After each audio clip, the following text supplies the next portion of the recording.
The topic is the evolution of affirmative action, and we're talking to Ms. Walker and Dr. Sanford.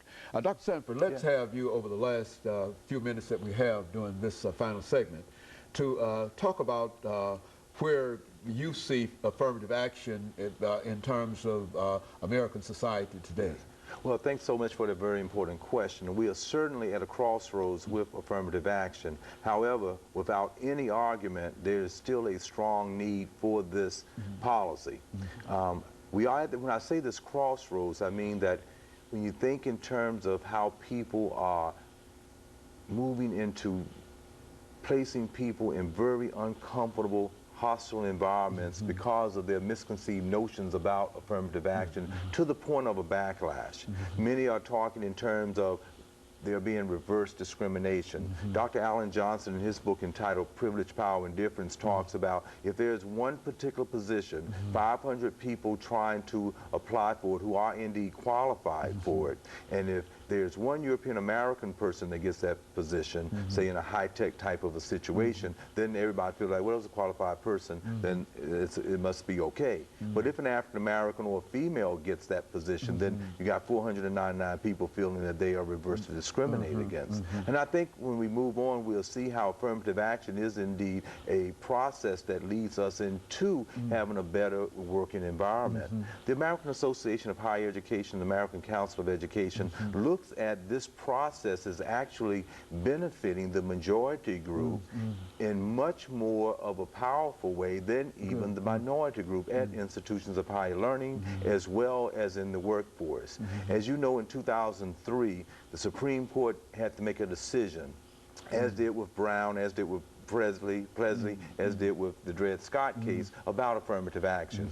And we were with a slim margin of having support for it. So there is still a need for it. This whole notion of a compassionate, conservative type of society is not bridging the gap between the racist, discriminatory, and sexist type and homophobic type of environment in which we still live in today. So there is still needed there to try to give people certain types of opportunities and fairness. Very good. You know, Ms. Walker, I think you mentioned earlier about the distinction between diversity and affirmative action. Let's have you to speak to that. Right. Affirmative action is actually the process to get to equal employment and diversity. A lot of people want to talk about diversity, but they shun affirmative action. Well, you can't get to diversity without having affirmative action, this fair and open process that brings in qualified people. You just don't get there because people tend to do the same thing that they've always done. So if you don't have a program that requires people to do extensive outreach, to advertise in the right places, to have a fair job description, to bring people in and not to have harassment and discrimination in the workplace, then you can't have diversity. All you have is a revolving door. People coming in and people going out and filing cases of discrimination because they're not treated well in the work environment.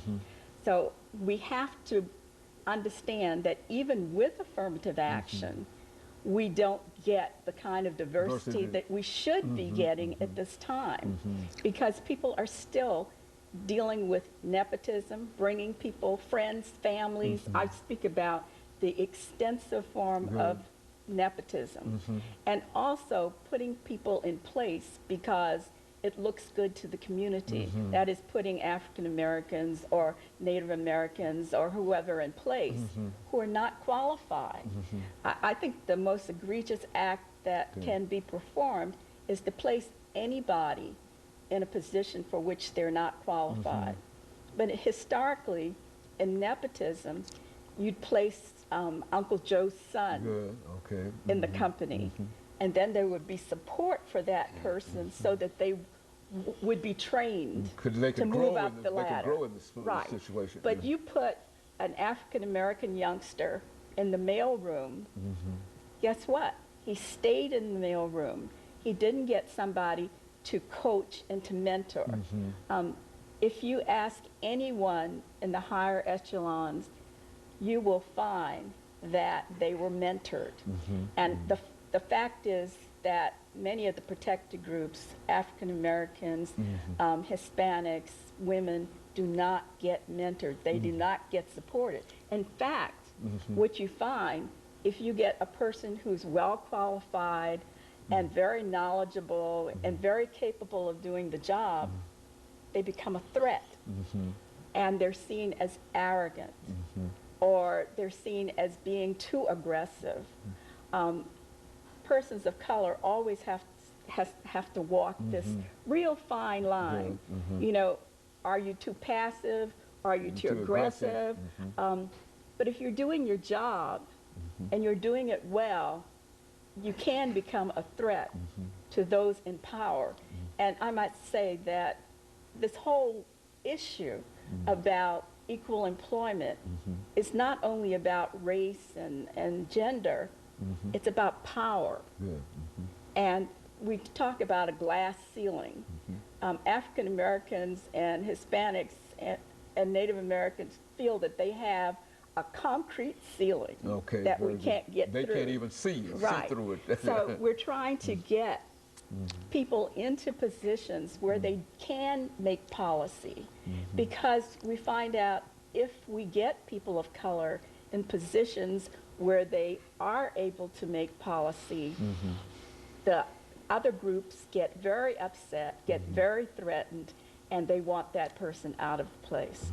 Well, it seems to me over the last 3 minutes that we have here, it seems to me that both of you are saying that affirmative action is good for America. Is that, Absolutely. Let's have you speak to both of you speak to that. Yes, well, I think it certainly is very good for America, because as we look at that historical backdrop, we haven't gotten any place close to fairness. Anyone that talks about we have arrived and there's this whole idea of reverse discrimination, you show me the location and let me see how many managers there are, how many CEOs, how many people there in the workforce, and if it's reversed from how it has always been, meaning flip-flop, then I would say, well, yeah, we've arrived. But to this point, we haven't. And as far as policy is concerned, what you are hearing in common language is indeed the use of quotas, set aside, preferences, those types of things. And you're finding young students at majority universities are using that language without understanding what we have shared today. So it's needed. Very good. And I think that that is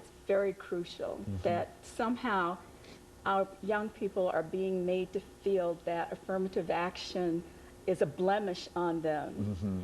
And it's not. It's the process by which they can get into the workplace and not be harassed and not be discriminated. So it's very important.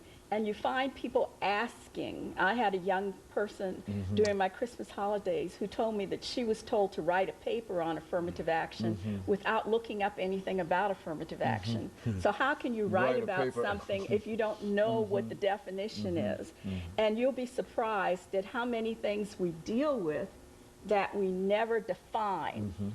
And it allows those who don't want it to give their impressions definition of it. And we fall for it. So we have to teach our young people what these processes are and that they are beneficial for everyone. If we're not exposed to each other, we don't get to know each other. I think there's a solution, and there's a big affirmative action program that needs to start from kindergarten to higher education, so that we get to learn about the contributions of all people to the United States of America. That is not being taught. Therefore, there are some groups that are stereotyped, and we think that they are lesser than.